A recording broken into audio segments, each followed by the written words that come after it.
pledge. I pledge allegiance to the flag of the United States of America and to the republic for which it stands, one nation, under God, indivisible, with liberty and justice for all. We'll see you.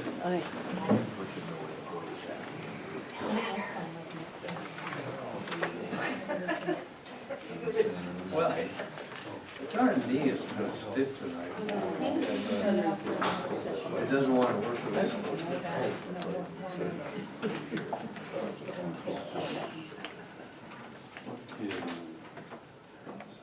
Is there a sheet from anybody in the office or in? So we have our work session first.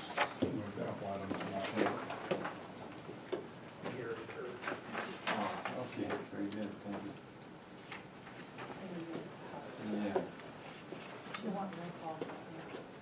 Okay, roll call, please. Commissioner Andrew? Here. Commissioner Garrison? Here. Commissioner French? Here. Commissioner Kalani? Here. Commissioner McNeil? Yep. All present. Yeah, everybody's here. So this is just the conditions. Rusty, right? You call you Rusty? Yes. Okay. So we just wanted, Rusty and I went on the float, and it, besides being fun, it was very educational. I saw the intake of all the different water districts that use the Clackamas River, and where they were, what they looked like, and when they were built, and also some of the restoration projects. And so it was very enlightening, and I was glad that I went. Yeah, restoration and remediation projects, and everybody's intake all the way from Carver to Clackamas Park. Yeah. Good. See, our Clackamas River water providers did a very good job as a host, and we had several other people along that informed us along Yeah. the way. Yeah. Great. WES and other different water providers on the river. Yeah, and Dr. Lorenzo was in charge of lunch, so, and she gave a little rundown of CRW. Okay. Yes, that was good too. Just as a sideline on Dr. Lorenzo, I got some word from people in Lake Oswego dealing with their water. And she is very high on the list for respect and knowledge of the business itself. So we're pretty lucky to have somebody that meets that criteria. Who was that? Okay. Pardon me? Who was that there? You were Dr. Lorenzo? Yes. Yeah. So Any other? May I? Sure. Just a minute. Okay. I went to the Sunrise Water Authority meeting. First of all, my compliments to the chef. It was a good dinner. I want to welcome Lynn Fisher, who is the Oak Lodge liaison to Clackamas River Water tonight. Try not to, we'll give you no-nos if you need it, but try not to. Sunrise also has a new commissioner, Wayne Barstow. And he seemed very, actually very knowledgeable and very, gung-ho. And then poor Chris had to take a little ribbing because we gave him a bad time for being voted vice chair because he was late. They enjoyed that. They did discuss the NCCWC, and did you have your special meeting, Chris? No. Okay, they're going to call a special meeting to kind of toss that around between themselves and kind of decide how they're going to progress on that and do things as I understand it. One thing that was really interesting, they also commended Clackamas River Water employees for having such a high percentage of individuals on the cleanup. They thought that was awesome that y'all pitched in. And they did a customer satisfaction survey, and hats off to them because they did very, very well. There were only 2 areas that I according to this survey, if it's 60 or below, that's something we might want to talk about. And they only had 2 small items. Everything else was very high ranked for their employee satisfaction and whatnot. And hats off to them. Anything else? So, Okay. I have 2 things to update the board on that I Okay. think fits under this. One of the things we still owe the board is there was a request to give an update as it relates to our fuel, emergency fuel situation. So we're still working on our memo. So we'll have something to you before the end of the month, and then we can get that scheduled however the board chooses to. So. And then the second piece is there was also an email in between meetings as it relates to litigation costs and so on. And so I guess what I wanted to do is just get some clarification. Are we just looking for since the scale number? Yeah, so with everybody being new, the last time we did this, if you saw how much we've spent with all the litigation over all of these years with these particular individuals, you would be aghast at the amount of hours and the amount of money and interruption for staff that it's hard to capture those dollars. But I think it's important that the board understands what litigation costs. well, every time an attorney hiccups, he gets $100, so we know that. No hiccup. More? Didn't come from me, Bob.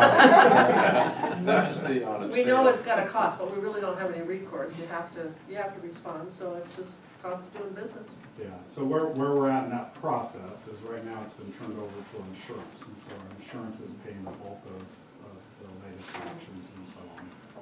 And so what we've been, at least the last couple of years, the number is much less. Just it's more to have our general counsel just kind of monitor things. But no question, years before that, when CRD was picking up the bill, it was pretty substantial amounts that were spent on that. So I don't know. Yeah, Well, I can just tell you, just from a big number perspective, the amount of money that CRW has had to come out of pocket to handle these particular individuals and their litigation is almost $275,000. And that goes over multi-year Yeah, periods. it was about 5 years. But it is a large number. And that doesn't include all of the staff time. Oh, no. Yes, there's huge amounts of staff time to manage those cases. But I think it's coming to an end, pretty much. We'll Your see. mouth to God's ears. We'll see. Yeah. Still plugging away. Now, can we get reimbursed for that? I mean, in the end, when all is said and done? For most of it, the answer is no. Okay, Yeah, it's like trying to get water out of stone. well, it was worth a shot. I just wondered. It's the right question to ask. but- There is a judgment that has not been paid. Right. And so, like I said, it's turnip time, but those are the only 2 items that we have. It keeps, that judgment keeps going. Yeah, it On does. and on and on, yeah. It's the best investment you have, 9% interest. Okay, and anything else? Okay, adjourn the work session. To begin with, call to order, and approval of the agenda. move to approve. Second. Those in favor? Aye. Aye.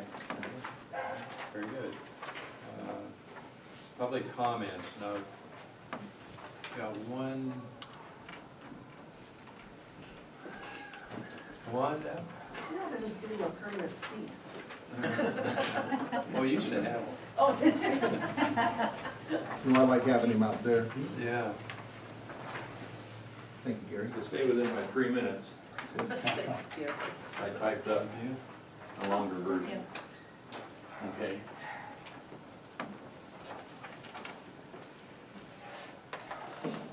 Gary Kerr, ratepayer, and Budget Committee Chairman. At the September work session, there were several things that piqued my interest and concerns with all the new board members we have, that I thought I would prepare a little handout with some history and some unanswered questions that have been kind of unanswered for several years. The handout includes some historical highlights. It covers the reduction in payments that Oregon City owes us because they delayed in annexing for the last 20 years the territories. So the values that we contractually, as I understand it, receive will be reduced based on when they actually do the annexation versus when they should have been done. It also came to my attention when I saw the map for the meters last work session. With regard to meter 8, there's a bunch of territory in there that used to be Board of Commissioners nursery farm, and that was all served by a well and CRW and Pease Road. When those houses were built in that section between Pease Road and Leland, when they bought up some other property, there was no digging in Pease Road. Still hasn't been. So I'm wondering if any of the connections that were there before are still, even though we've turned over all the customers, are still, we're paying for the water through meter 8. So I don't know the answers to those, and I've listed some of those answers in this handout. Their questions, the staff can probably answer most of them. So wasn't the last house the one on the 90-degree corner where the chicken farm used to be?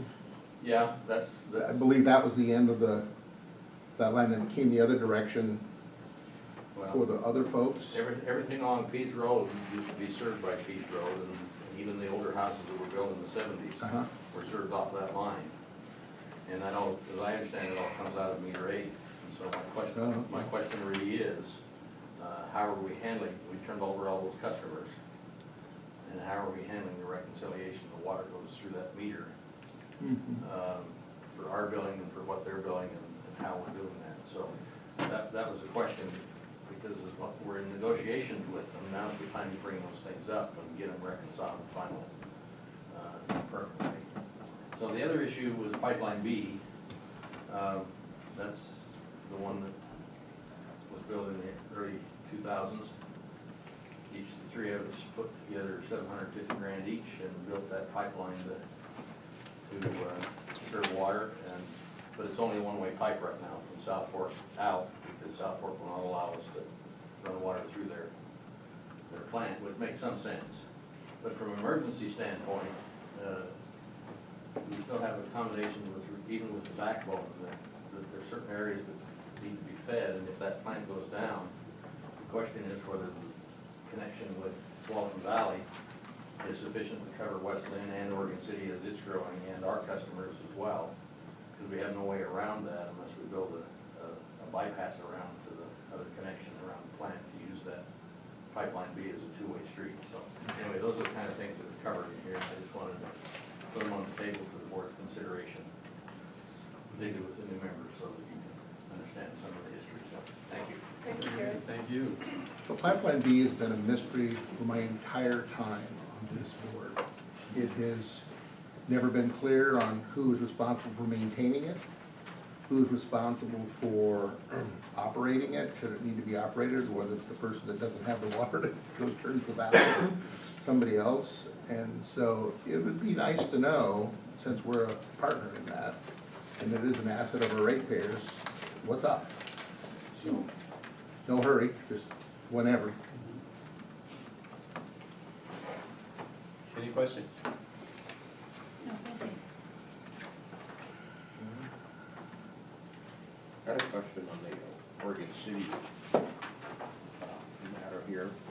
Have we presented Oregon City with a bill for the depreciated value as of the date of transfer of the properties that we did transfer?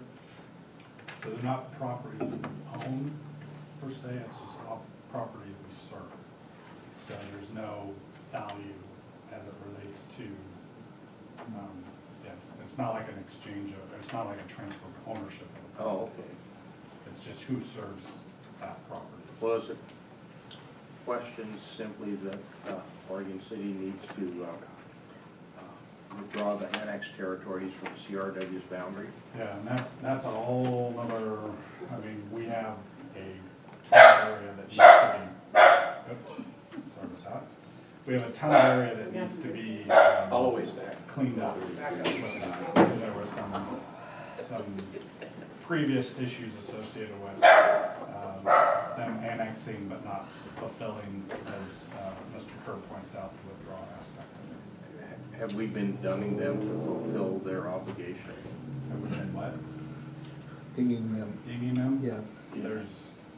They can, as a city, they have the ability to annex and withdraw, and so, under state statute, so there's nothing really for us to ding them on. What we do need to do is figure out what the plan is so that we can clean all this up. So I thought, Are we meeting with them at all on this, or? It's on the list, but frankly, it's been this way for years and years and years, so we're trying to, one of the opportunities we have now is to try to clean up some of this as part of our next step of our feasibility. Oh, okay, recent so, feasibility study. thank you. however, as we approach another election in March, we got dinged really hard for not having this taken care of at one of the elections. In fact, they tried to nullify the entire election, cost us a pile of dollars, and we need to get this fixed. Oregon City's gotta get off the dime and get going, and I'm not quite sure how we do that.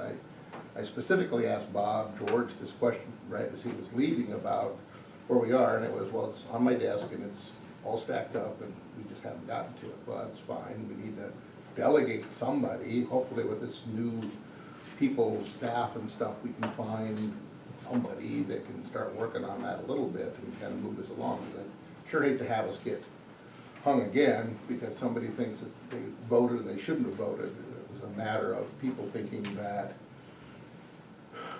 people voted in an election that shouldn't have been allowed to vote in the election because they weren't part of the district. And so that's what you risk when you don't have these boundaries straightened out right. And the county doesn't do anything, it's up to the people who own the district to deal with it, so. The Didn't we challenge hire is somebody to come in and years ago. figure that out, what, 3 or 4 years ago, wasn't it? I'm not sure exactly, but it Yeah, it was was, about that. I was gonna say probably five or more anyway. I know it was well before my time, so. Yeah. It Well, I absolutely was was. here, so sometime in Okay, that, so there you go. in that period, I think. Yeah, because it was the election that I was on that was contested. Yeah. Yeah, and so the challenge is the way our district boundary is written, if you're within the district boundary, you are a voter of the district. Mm-hmm. Yeah. Because we would have the ability to impose a property tax, so we have the ability to, so there's a reason why they get to vote, even though they're not customers of CRW. Right. So they, and where the difficulty is as, Mr. Kerr points out, traditionally, the way the state law is supposed to work is that as a city annexes territory, they're supposed to withdraw that territory too, and keep it clean. And unfortunately, that did not happen. Now, there's a variety of reasons why that didn't happen, and so that's part of the complication of this. And unfortunately, this is something, again, that's been going on for many years, so. So it's also part of the joint user discussion. Yeah. That thing that I keep waiting for you and Bob to deliver on whenever you can find the time to do that. Yeah, I mean, it's just, it's all connected, and so I think it's not good to leave that kind of stuff. It's not fun to do, it takes a lot of time, and, but it needs to get our attention, I think. If we can get it resolved in a year or so, that'd be good. Action items? I move to award professional services contracts to Murray Smith, RH2 Engineering, West Yost Associates, and Kennedy Jenks Consultants for on-call engineering services, each for the not-to-exceed amount of $100,000, and authorize the general manager to sign the completed contracts. Second. Hello. Good evening, Commissioners. It's all yours. All right. Good week. Good to be up here to present an item that will assist us greatly as we move forward. As you know, we're tackling quite a bit, not only the engineering group, but as a district, whether that's a backbone or just our standard CIP projects and other needs. So this has been something that I'm happy to to recommend forward for approval. We went through a solicitation process back in late summer and got 8 responses to that solicitation for general civil engineering, water-related design service type engineers. There are a lot of engineers out there, a lot of firms out there that can provide this type of service and do so very well. The 8 firms that submitted on their proposals, all very capable firms. The 4 that we selected, we felt were best suited to meet specific project needs, specific needs of the district with both existing and upcoming projects. So we're happy to recommend the 4 firms that you read in motion there for awarding contracts to. I got questions. Sure. So I'm ecstatic that you're getting some help. I mean, I just don't know how you do it all the time. There's just a lot coming down the pipe. When we had a discussion about the money and how we were gonna spend it, I was kind of under the impression that we were looking at doing maybe some help from a limited duration person internally. That's one way to help you do it. I am also surprised that we don't normally have a list of engineering firms on a list like this, so that something comes up, you have a real fast way to go see something solved. And so, I like both ways. Yep. I just think with the backbone continuing for another 4 years, there's gonna be a need, right? And I don't know which is the most cost-effective way to help fill that hole, whether, I mean, if you bring a person, you have to train them, so that takes more time. I understand that clearly. But you also kind of bolster what the district has for reserve for a bench and not have to go to a consultant all the time. And so I think it's important that we look at both ways of that. And so I would encourage us not to be done with this process. No, absolutely. Very good point. And just as a reminder, when the board approved the supplemental budget, there was an allotment in there for a permanent engineering position that is separate from this on-call concept. So we'll be working on that. We haven't advertised for that yet, but we will soon.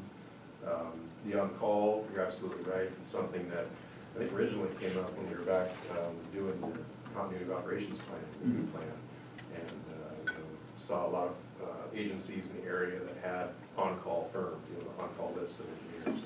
That if there were emergency needs or what have you, they could tap into that. So this is absolutely there for that purpose. As you see in the write-up, there's other needs that we have, maybe specific project needs. Some of those you'll see there in the dollar amounts in the write-up anyway, that the not to exceed amounts is at $100,000 per engineering firm, with the goal of general engineering services for all of those in a fiscal year for a year, not exceeding $200,000. Now that doesn't say that we couldn't contract with a firm on a list to do a specific project design where we're paying it out of not necessarily a general services budget, but in project-specific budget. So the design costs for, say, one of the backbone projects, we give to that firm. And give one element of it. And pay for it out of that budget. Yeah, well, hopefully we will. So. Right, and yeah, absolutely. Got some plans already that I would like to utilize these firms. So one more question. So we have this list of folks. What's the methodology for selecting which one gets called first? Good question. All 4 firms, they all have distinct capabilities. They have distinct qualifications within their team of folks. We have a pretty good idea of all 4 of them, what they can do. A couple of them we've used or are using currently on specific projects. So the goal really is to spread it out over time. I won't say it's, close your eyes and pick one, but we'll look at each project need and look at which firm we think is most applicable to assign that project to. Mr. Sterringer, is that a fair and equitable way to divide this up, or can we get ourselves in trouble? Just so you know, so we've been real involved with this. Both Clackamas County had lists of people that did geotech work and pavement management work and civil work and drainage work, and they had these lists of people, and it was driven through purchasing based on what their rates were, right? So you call the first one, who was the lowest rate one, and they had to determine, they had like 2 hours to decide whether they could do it or not. If they didn't, you went to the next one, right? And then the one got done, and they couldn't, went down to the next one. And you just kept going, and if they refused more than 3 times, they had to tell you why they were still on the list.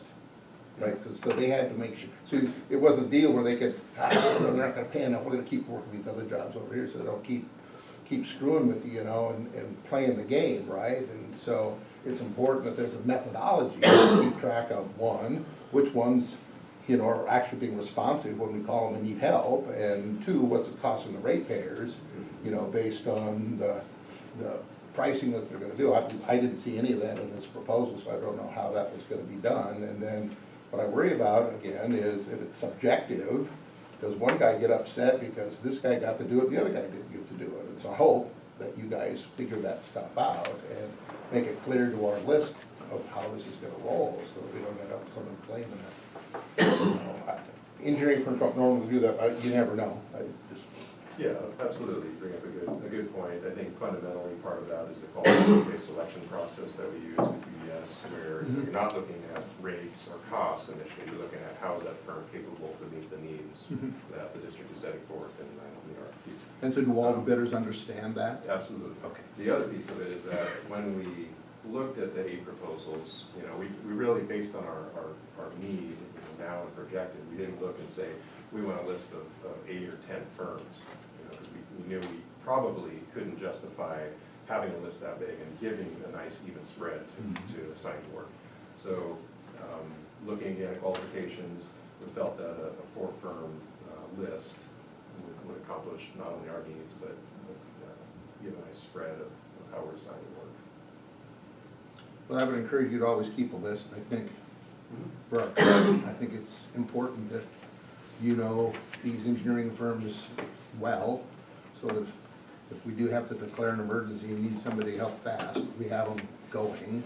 Yeah. And I think it's just good business for a district to have qualified people at the length of the phone to be able to go and call them in, because we're a civil-heavy organization. I think it matters a lot. And I encourage you to hurry up with the other recruitment. That's all I got. Thank you. I have 2 questions. In a process where you would select a firm for a particular project, for the reasons that you mentioned, you document that? Yes. Okay. The other one is, I don't see a term on the contract, and I assume that there perhaps until the budget that's offered is exhausted. How long do you expect this agreement to last? How long do you expect this money to last? So it is tied to budget, to be clear. But is it gonna be enough for 3 months, 6 months, or a year? Right, so typically with these professional service contracts, you'll assign a 2-year term and then have the option to do like a year or 2, say 2 1-year extensions beyond that. My question is specifically, how soon will you be coming back to us for more money on this type of So in the budget, in next year's 19 to 21, is that right? Okay, so this is biennial budget, there may be some amounts where, like again, that general fund dollars that will show general engineering costs. Okay, so this is within the biennial budget. Yes. And if you need more in the next budget, you'll ask for more. Right, and the other piece of it is, again, if we have a project specific, say we have project X, where we have design costs and maybe, some project management costs, that instead of in-house staff doing that work, we're gonna assign it to one of these firms. All right. So thus, that would be, you may not see that necessarily outright in a budget document, built into that project estimate. Does that make sense? Yes. Thank So, you. Rusty, there's actually 2 pots of money. There's the one that we're talking about here with the general fund dollars, but we also have a pot of money for the platform project that is completely a different color of money, but it still goes through the budget process. Right.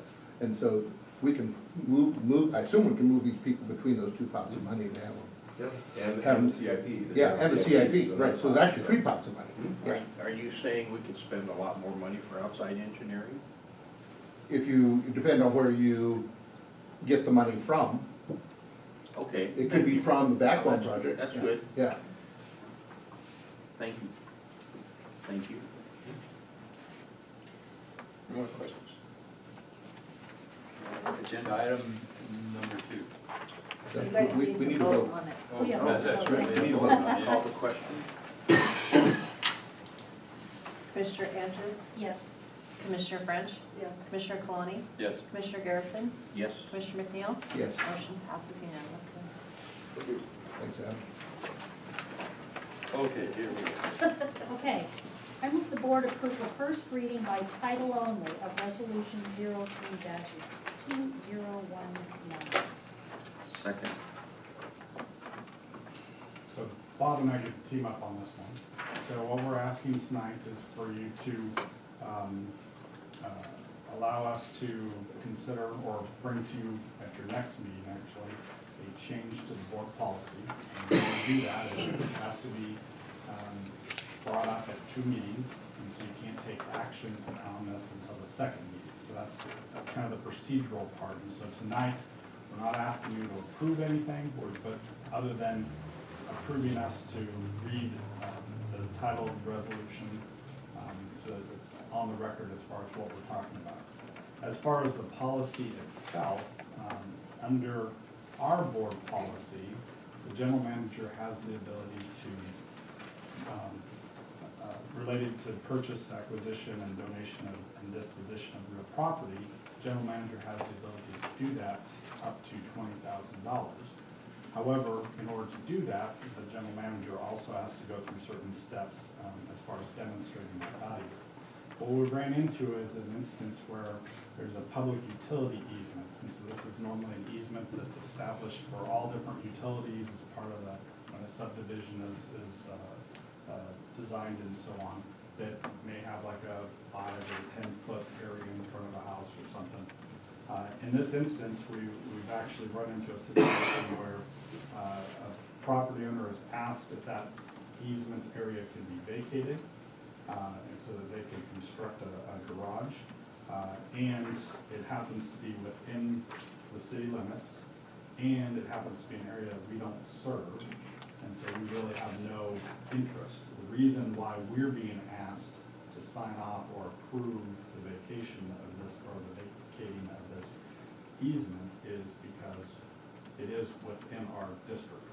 Earlier, we're talking kind of our district boundaries and kind of cleaning up that sort of things. This is one of these areas. So we'll work with Bob, our legal counsel, to develop a change in the policy that would be very limited as far as trying to give some greater flexibility, where we don't have to go out and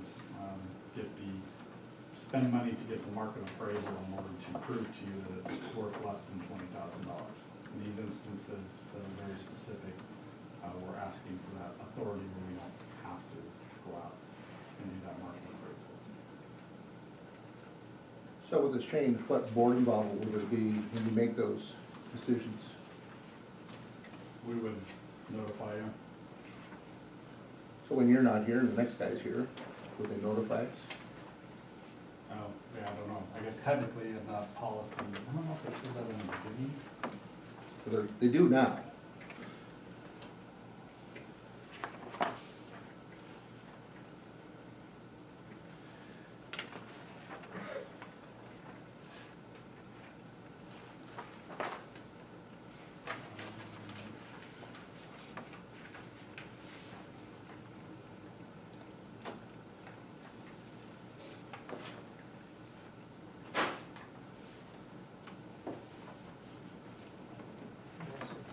Unless it's somewhere else, nothing in section 3.5 includes a reporting requirement back to the board for any of the property dispositions that are authorized there. I'll see if I can quickly look to see if somewhere else in the rules that exists. Because the board has always handled anything that had to do with land. Well, your existing policy is that I can, if it's under $20,000, Yeah. it doesn't require the board's approval or action. This appears to maintain that, is that correct? Yes, it would maintain that. All it would do is eliminate in these certain instances the pretty need to do limited, yeah. I'm keep calling it a market survey. an appraisal. It's not even an appraisal, It's not even an appraisal. But we've actually contacted folks about doing that, and it's just a market survey. it's still costs. So in this particular case, where it's inside the city, not something where we serve, what are the other people in the PUE doing? That everybody has to sign off. Right, yeah, So so, we're just one piece of that puzzle, Right. so. You're talking about every utility. Every utility everything that's designated. that's named in that PUE, yeah. Okay. And it's not even, yeah, or that serves that area, so it's not even, we're not even named in that, it's not like a typical easement where we're actually named in it, it's just, it's a utility They easement. general It doesn't utilities. specify what utility.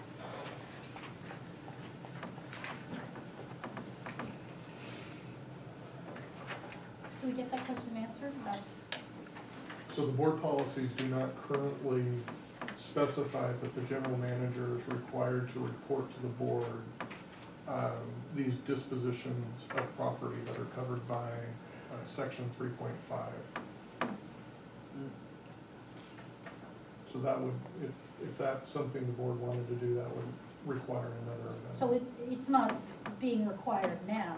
Correct. So that is not a change to the policy, the only policy is the change of not having to get the real estate market value. Exactly. Right, okay. What you said notwithstanding, section F2 and 3 require either a market study or an appraisal prior to consideration by the board. So the board does step in there. Or if it's over the 20,000. Yeah. All right. All right, thank you. I'll call the question. There's no vote. No, just not yet. read it the next time. Next time. Mhm. Oh, So we will read it I'll by withdraw. title.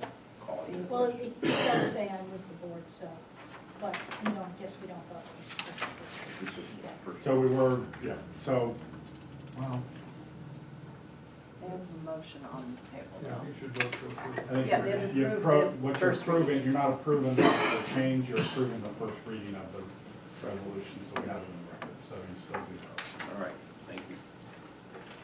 Commissioner Andrew? Yes, Commissioner French? Yes. Commissioner Coloni? yes. Commissioner Garrison? Yes. Commissioner McNeil? Yeah, Motion passes unanimously. So I will go ahead and read that. So Clackamas River Water Resolution number 03-2019, a resolution amending CRW Board Policy 3.5 relating to the disposition of public utility easements. And we're done. and we're done. we have consent agenda. Yeah, move to approve the consent agenda. Second. Carol, is there anything you need to know? Okay. We can just do it. You could call. We, It's just a consent agenda, we probably just do a roll for like a voice one. yeah, okay.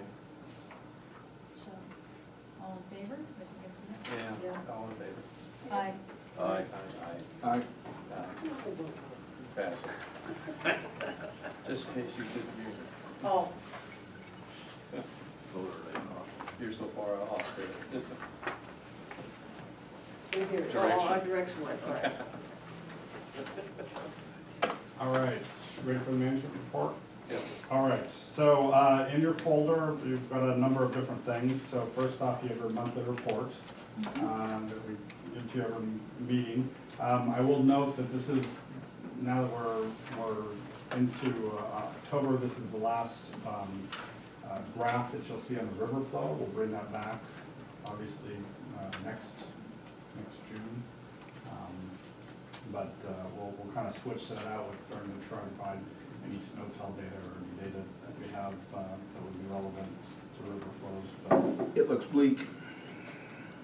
15 Just days started. zip, just started, 15 days zip.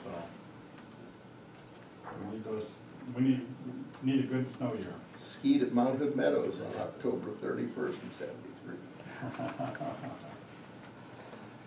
So, the other thing I wanted to note is that, in your packets, in addition to the monthly report, you have a copy of the latest and greatest, Clackamas River Water Providers Kids Calendar. So, this is something that as, part of our CRWP membership we participate in. And so, this is stuff we'll be providing at different events and, at our front and then the CRWP when they interact with, the public and customers will have that information. How do they decide which school is gonna do this? So it's all this, it's this, they talk all the different schools that are in the different water provider areas and stuff, and have kids submit and go through a process of judging and picking the ones that, for the calendar, so. Okay, oh, and they're different schools, okay. Yep, all different All over.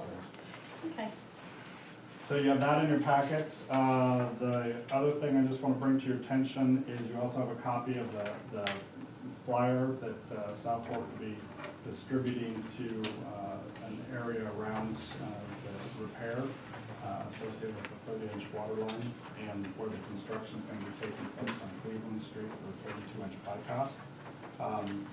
Just wanted to, again, that goes out tomorrow. Also wanted to remind you that we are planning on doing our own mailer as we get closer to knowing the deadline for the transfer over on that, because we want to encourage our folks to probably do some temporary curtailment for a day is the plan, and encourage lower water usage and be working more off of the reservoir for that period. We continue to participate in meetings. Joe has been the lead for CRW and participating in all the meetings on that, and we have another one today to get more details and working with the contractor and all the different partners on the schedule, so. So I've had a couple of phone calls about this, and so I've directed people to the South Fork website, then they call me back, and they go, so what do? Are they building a patch, or they're building a whole new friggin' new 42-inch water pipe? You read this, sounds like you're building a whole new pipe, Yeah. but not now. No, Yeah. they're building a 42-inch pipe right now. October, December this year. So that, and then, so they'll do the bypass for the 42-inch, and then they'll go back and they'll go back and fix the 30-inch, once that bypass is in place. No, so At the end of this, So they're just building the bypass right now, right, 42-inch, but they're not building it all the way to the Division Street pump station. No, Yeah. no, Yeah, not yet, true, right. yeah, but it says that their master plan talks about building the pipe all the way to the whole thing. And that's where the confusion is the way they wrote this thing up, was, so they're gonna ditch all the way from there to the reservoir? Not, no, they're just doing this, that's all they're doing, so, They're doing the bypass. yeah, okay. And then also one other thing is you do have a folder in your packet, another envelope that includes a memo from Bob Sterringer and General Counsel, kind of updating you on a potential construction shoot. So if there's any interest in discussing that memo or anything, we do have an executive session scheduled for tonight. That is something you could include on that if you want, but if that's the case, we need to make sure that's clear before we, as part of the regular meeting, before we enter into our executive session. So we just want to make sure you're aware of some of the discussions going place. We're not asking you to do anything right now. It's more of an awareness issue. As far as some additional things to make you aware of, we had received, we've been in a long-term partnership with Clackamas Little League, and so they presented our annual plaque that will include on the wall. The nice thing is this year we got the softball team. So we got the Queen Bees, the photo of them as far as a sponsor. Just again, this has been a partnership where they use portions of Riverside Park. They've constructed and maintained the facilities down there. They maintain, watering the fields and keeping it looking nice, and it can be a very active place on the weekends. They're about ready to conclude their season this October. They're completing up the fall ball, And so we'll kind of shut up things and get ready for Yeah, next that's where we spring. had our lunch for the Yeah. float. So Did at they the finish the pavilion restrooms piece. there? They were working on them a while Yes, back. that's what I was They're gonna all ask. dead? No, the restrooms were still closed when we were there. I Oh. don't know how long it's. Okay. So, the restrooms are working, we should have had those unlocked for that event. We do open Oh. and unlock them for different events and. That's frankly, okay, they had those other things, so, didn't, I don't really want to ask that. you know, the honey, whatever. Honey box? So they wanted to make sure they expressed their appreciation to the district and wanted to thank you, so. Next item is just to let you know that Moss Adams, our auditors, have been in the office all week, and so they've been doing their initial work, and Carol's been busy and her staff as far as gathering information for the auditors and for their in-field work. And so we expect that to conclude Friday, probably the last day of the meeting. That's why she looks so tired. Yeah, so that's been good. Are they the auditors that were doing what was it, the county system, either the county or Oregon cities? Yeah, so they do all of the different, they do a lot of different municipal clients. Yeah. Actually, they've been CRW's auditors for seven? This is the sixth or the seventh six- year, yeah, Sixth year. Yeah. because we just renewed their So- contract. So, yeah, I think you probably read something in the paper about the county stuff, and so they were the auditing firm that was coming. Yeah, they had some problems there. Oh, yeah. Ugly. Yeah. Yep. Yeah, ugly. Um, Anybody resign today? oh no, don't work on it, so. Good plan. Let's see, wanted to update you on the water system master plan. So we are going to deliver to you a big box on Tuesday, where you're gonna get the water system master plan. A couple things I want you to be aware of is, one, it's two documents, because there's a north system and a south system. Because in the state's eyes, we have two separate systems, because we're not connected. The plan is you will have that document on the 16th. We have scheduled the whole work session for the 29th. So to go through, we'll have Carollo engineers here to kind of walk you through the documents. The piece, some of the information is going to be transferable, so I will note that there is executive summaries in both of those documents, and so that might be something helpful to make sure you go through. They are engineering documents, so we don't expect you to be experts on them or anything like that.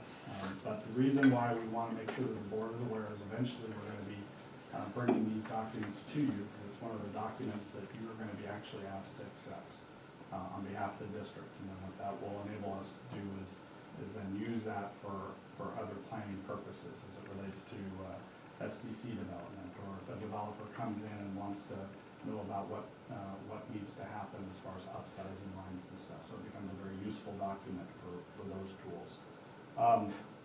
We are also planning on submitting probably the week after next for the documents to, that first week in November, submitting the documents to Oregon Health Authority, because they are the agency that needs to review those documents and ultimately signs off. We'll provide comments, we'll incorporate their comments, and then we'll provide you a final document. How long their review will take, we don't know. So I'm assuming it'll be a few months as part of that process, so. So we're gonna be having that delivered to our house. You will have that delivered, and it's gonna be a big box. So if a guy pulls up in a huge truck and So comes out with a. hopefully, yeah, well, since I didn't get my last package, I'm just Oh. crossing my fingers that. So, and if there's a problem with packages and stuff, we can work something out if you wanna just wait until. No, that's you can okay. swing by here or something, or, There was only a problem once, so Okay. hopefully that was all right. one-off. One other thing to make you aware of is with respect to 152nd Avenue Reservoir. That project has been progressing well. We're getting ready to do the concrete pours on the floor. Unfortunately, what that does require is for us to bring in trucks very early in the morning, and so we've been working on doing some extra public outreach to folks around the area to make sure that they're aware that we are, for a short period of time, I'm going to be having an early start time for that project. So we'll have outreach folks actually on site to help deal with questions and issues there. Would people be able to get out and go to work? I mean, Yeah, we'll have still traffic control Oh, okay. and all of that. It's just unfortunately, we gotta start a lot earlier in order to get the board done in time. Is that a breach of the initial time schedule and agreement, or, No, this has all been approved as part of the. I mean, I know it's absolutely necessary, and it is all agreed. There you It's just, if you live there, it's no fun. go. And I can appreciate that. So, the other thing to make you aware of is, Ron Blake used to be a commissioner for a long time on Sunrise Water Authority's board. One of the other positions that he filled was as the water provider representative to the Clackamas River Basin Council. And so the Clackamas River Basin Council sent a letter to the Clackamas River water providers, which we're all part of, to ask if anybody would be interested in serving in that role again, to be a water provider representative on that board. It doesn't require an elected official. Obviously, it was great having Ron serving that role in a number of different ways. I believe he actually is still serving on the board, just not in that as a water provider representative. so how many, so he was representing how many districts? Is that So it's everybody? it's in essence technically it's a loose designation of all the water providers in the Clackamas Basin. And what is this the same organization that Kim Swan is? No. No, that's this is a yeah, different sorry, lots of acronyms here. So that's the Okay. Clackamas River Water Providers. Okay, This is the Clackamas River Basin Council. oh, And so okay. this is the one that has a bunch of different interests. It has fishery interests, agriculture interests, public interests, water provider interests. They're the ones that came to us and wanted a spot for the building. Oh, yes, Remember I that? remember that, Remember yes, that? yes, yes, okay, thank you. And Ron was one making the pitch. Right, Yeah. So, anyway, I'm not suggesting, I'm just making you aware because they wanted to let people know that there's a position there, so. how often do they meet, just out of curiosity? Let's see, I believe they meet, looks like, monthly. There you go. Sign up for that one a month deal. I'm on two committees that meet quarterly, and that's great. Yeah, they roughly meet the third Thursday of each month from 6 to 8:30 p.m. We're at, at the Clackamas Fire's, the fire station on 30th, I believe. Causey. Oh, Cosby, 7. Yeah. Let's see, and then, one other item is actually Bob's item as it relates to following up on a question that, I believe Commissioner Garrison had during the last board training as it related to gifts, and so I'll let you. Just really quickly, you'll recall that we talked about the gift limit, $50 limit on gifts from individuals who have a legislative or administrative interest in the work of CRW. The question was, considering that the gift limit also applies to your family members, is there a $50 limit for each of your family members and you, or is it an aggregate limit that applies to you and all of your family members? And what I told you at the time was that I didn't know the answer to that. But you know what the safe course of action is there. Treat it as an aggregate limit until I can look at that and get back to you. There's actually an administrative rule on it, which is nice because we don't have to guess. Each individual in your family and you does have an individual $50 limit. Oh, Okay? So it's not as strict as I thought it might be. That's the good news. Not that it comes into play all that often, but just know that it's $50 per person, not $50 per family. So if someone decided to give you something but addressed it to the family, not the individual, then they could go above $49.95. That would not be a good Well, I mean, Let's I'm not just get into asking, that. it sounds like you Don't go down can. that road. No, I think if No.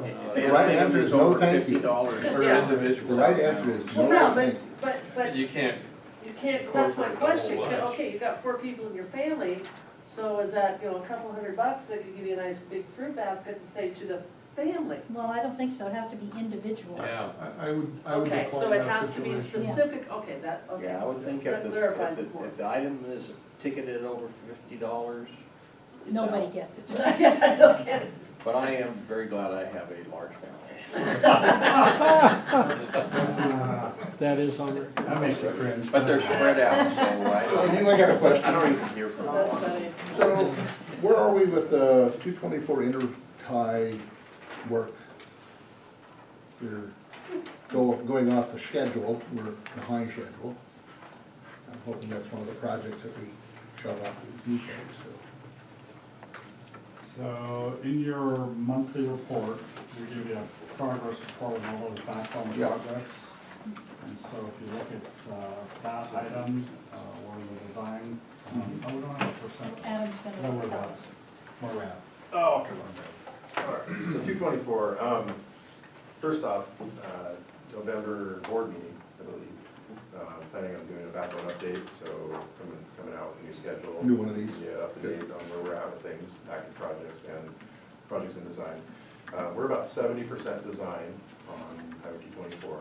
So it has lagged somewhat from what that schedule shows. I'm trying to remember when that one came out, September?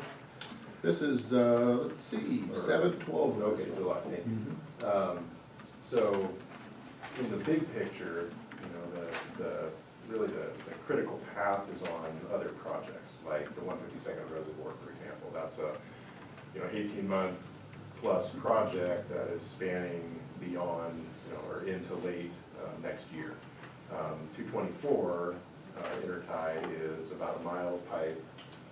Once that is designed and goes into construction, that's going to be a fairly short duration when you compare it with these other projects. So, big picture, I'm not overly concerned about where that stacks up, although we do have a need to get it out there as soon as possible, obviously. Some of the areas where we've been running up against have been some review that we've asked ODOT to do, including them issuing us a permit to do some potholing out there that is required in the intersection, which consequently we're doing tonight.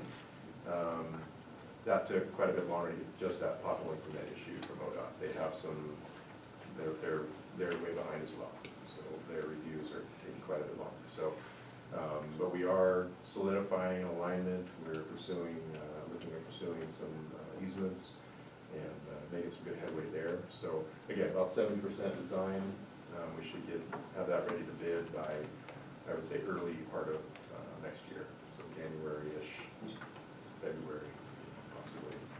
Build that in the spring, which is a good time to build pipe. It's just the last big piece Yep. to get out the door for that. Right. And you're only behind because you put the wrong date on here.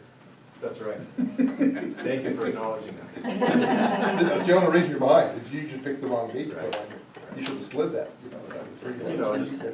Something to keep in mind, the other 6 projects, Butterfield Lane is done, and the other 5 are in construction, That's great. more or less, so, Lots going on. yep. Mhm. And the other The 4. I should reservoir say, looks Carver very Bridge is done, nice. too. 152nd looks really good. Yeah, I was up there today, and Saying also it's clean. Redland Reservoir is looking good too. We have 2 rings of steel up on Redland Reservoir, so it's going up. And then you do have an exec session tonight, so Yeah. we'll adjourn. If you want to talk about the memo that was handed out, you need to declare that now. Okay, I think we want to discuss that. So we will cover that memo under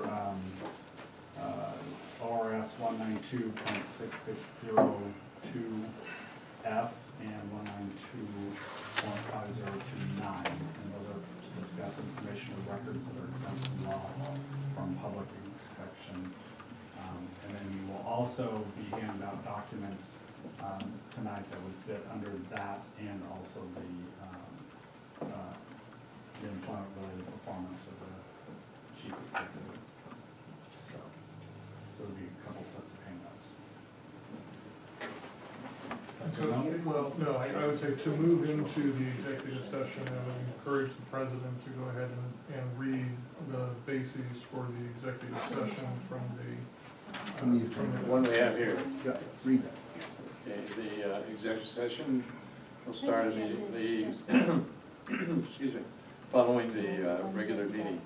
Item number one, discuss information or records that are exempt by law from public inspection pursuant to ORS 192.660 and parentheses 2F and 192.5029. Number two is review and evaluate the the employment relation format of the chief executive officer and of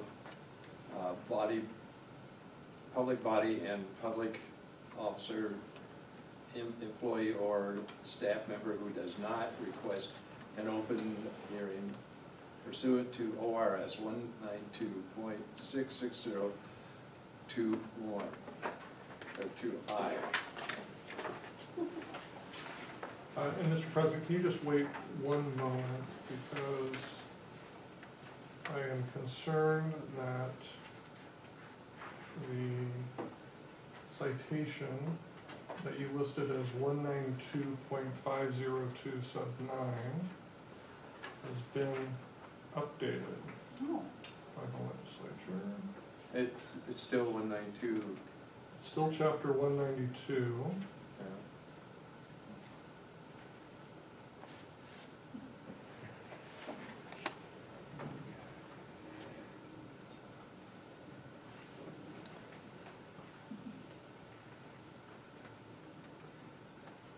The citation is now ORS 192.355 sub 9. Okay, what was that again now? What ORS 192.355 sub 9.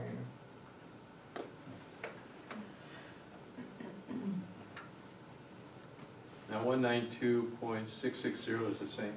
That's correct. Thank you. Amend that to